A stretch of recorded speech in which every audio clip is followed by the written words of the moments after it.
Então, eu vou explicar sobre o que é xenofobia. A xenofobia ela é um transtorno psiquiátrico ou uma forma de preconceito e racismo. A xenofobia ela se caracteriza pela forma de preconceito das pessoas de outras raças, culturas, crenças e grupos. E elas são situações que causam angústia e ansiedade, porque elas se manifestam nas intensidades diferentes, que transformam em um transtorno psicológico. E um xenofóbico, ele possui uma verdadeira ojeriza ao que é estrangeiro e ele não gosta nem de socializar com as pessoas de outro lugar. Eu vou explicar o que é transtorno psiquiátrico. Quando o quadro da xenofobia é extremamente forte e impossibilita a convivência entre pessoas, é recomendado o mesmo tratamento para o transtorno psiquiátrico. Nesse sentido, o xenofóbico tem medo extremo do que é novo, evita situações de socialização e teme locais onde terá de enfrentar condições desconhecidas por si. O tratamento é feito com terapia comportamental e exposição à situação que lhe causa terror, para conscientização de que eventos não serão arriscados ou perigosos quando o paciente acha que são. Sobre a xenofobia e o racismo. Algumas pessoas elas confundem a xenofobia com o racismo, mas eles são conceitos totalmente diferentes, porque a xenofobia ela é o medo e a rejeição que ocorre com as pessoas estrangeiras ou coisas de outro país. E o racismo, ele ocorre entre eles mesmos, os conterrâneos, porque ele é motivado pela discriminação racial e não pelo local onde a pessoa nasceu.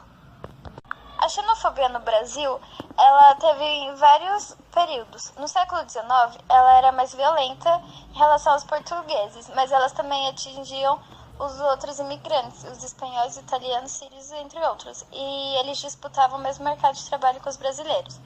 Na ditadura militar, os comunistas também foram caracterizados como propagadores de ideologias exóticas, que as ideologias estrangeiras, contrárias à pátria. E um dos maiores crimes contra os estrangeiros no Brasil foi pelo presidente Arthur Bernardes, porque o estrangeiro era visto como propagador de pensamentos sociais diferentes, considerados anômalos, e dentre eles o anarquismo, o qual era tido como contrário à suposta natureza dócil dos brasileiros. Então, como vemos na imagem, o mapa do Brasil, vemos que o Amazonas é chamado de só mato, e o Acre está falando que nem existe. Isso é uma xenofobia comum no Brasil. E como vemos o depoimento da Ana, ela fala que o Nordeste tinha que ser excluído do Brasil. Isso é um tipo de xenofobia. Eu vou explicar agora um pouco sobre a xenofobia na Europa.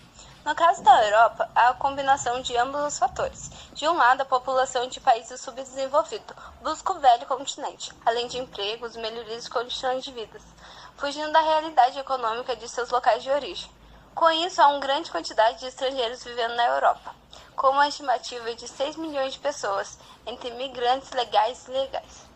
Xenofobia na Europa é o crescimento de grupos partidários e políticos de extrema-direita, que costumam alimentar uma linha ideológica baseada no antissemitismo, no conservadorismo e outros ideais fascistas, como a pureza dos povos europeus. O Observatório Europeu do Racismo e da Xenofobia ainda há muito o que se avançar no velho continente, no que diz respeito à intolerância social e política para com os estrangeiros. Então, na imagem está aparecendo uma senhora que ela é a Europa, no caso que é a Rainha Elizabeth. Ela está chutando os imigrantes porque muitos entram legalmente e outros ilegalmente. E isso causa uma grande criminalidade, desempregos, baixos salários, multiculturalismo, subsídio da dependência e fronteiras abertas.